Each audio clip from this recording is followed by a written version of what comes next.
Hi, Chris Englebert here with Englebert Financial Advisors in Allentown, Pennsylvania. If you're watching this video, it's because you're either a township manager, borough manager, finance director, city manager, or somebody that works with your city, township, or borough's defined benefit pension funds for your police and non-uniform. And what we do, I'm going to show you in this short video, is something called our RFP referee program. So who are we? We're what's called an independent registered investment advisory firm. We have extensive knowledge working with municipalities in the state of Pennsylvania with their defined benefit plans. We do a tremendous amount of business in the 457 area. We know drops inside and out. A lot of our business comes from retired police officers who roll over their 457 plans and their drops and have them manage it. But one of the things that we did about 5 years ago is that we saw a real need for a product called an RFP referee. Because one of the things that we know township managers, borough managers, city managers, finance directors, anything to do with the pension fund, obviously you have to do an RFP if you're changing your defined benefit investment advisor and custodian. And it's a huge pain to write an RFP and do the whole process. So we've simplified it and we've created our RFP referee program. What we do is we interview the pension committee to find out what your pain points are. Are you disappointed with performance? Is there a lack of service? Has your provider been sold to another company? That's one of the things that you want to watch for, because maybe the people that you've been dealing with are going to be changing sooner rather than later. Then what we do is we write the RFP and we advertise it in Fin News Daily to get you a large group of respondents. But then what we do is we really simplify the process because we collect the RFP, we do extensive 1-hour interviews, we verify all the references to make sure, and I can tell you some stories about that.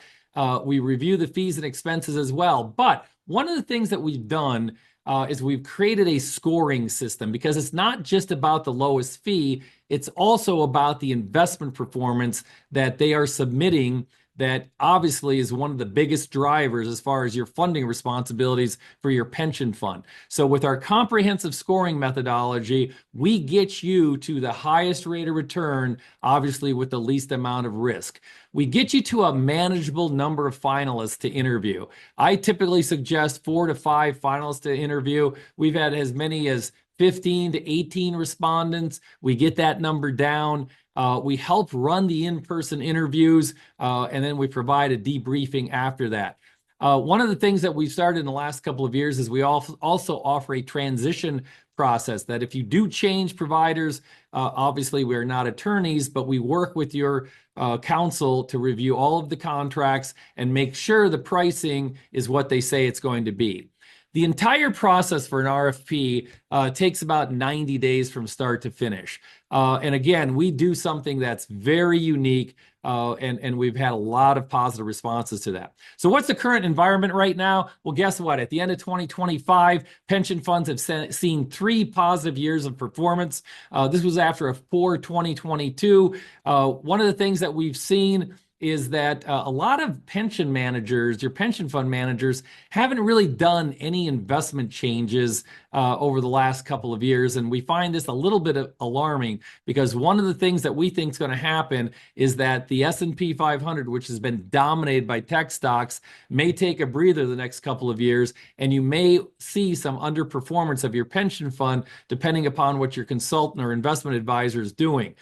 The other thing that we've seen is that after 3 years, we've seen fund balances grow rather dramatically. Obviously, your pension fund's have done very well, and I'm going to talk about this in a minute, but is your pension fund manager coming back to you and looking at your fees? Because again, if the markets have gone up, maybe they haven't really done that much, and you've seen the amount that you're paying them increase rather dramatically. So again, if you look at this chart, you can see in 2023, a 60-40 mix did a little bit over 15%, in 2024 about 13%, and in 2025 over 12%. So you've had 3 good back-to-back years, and you may ask yourself, hey, Chris, why should we do an RFP if our fund balances are up? Well, it's all about saving money.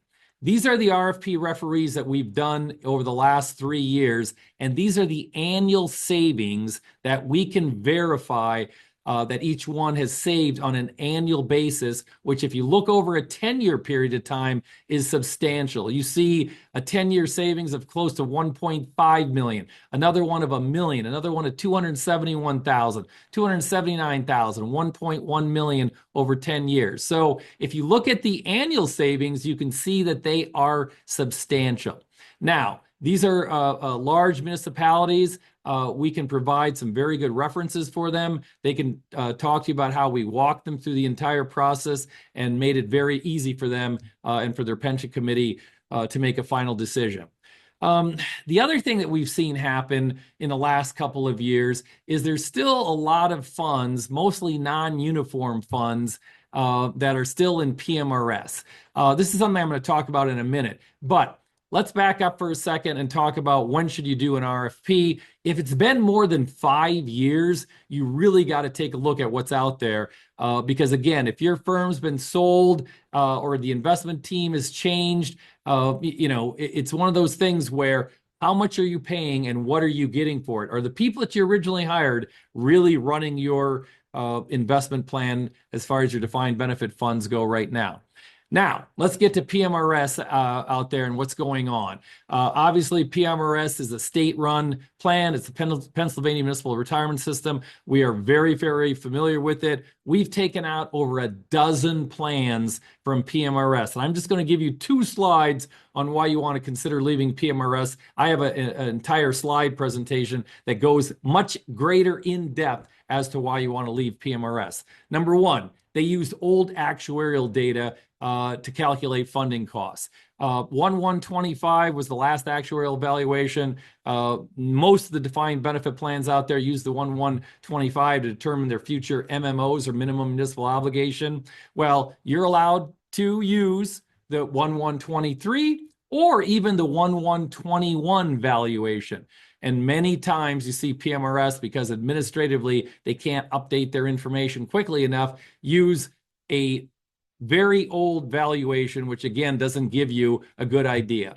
Inability to change actuarial assumptions to help funding costs. Now, obviously, if you have a higher actuarial assumption, it lowers your funding costs. The average actuarial assumption in the state of Pennsylvania is about 6.5%. If you have lower actuarial assumptions or interest rate assumptions, that leads to higher funding costs.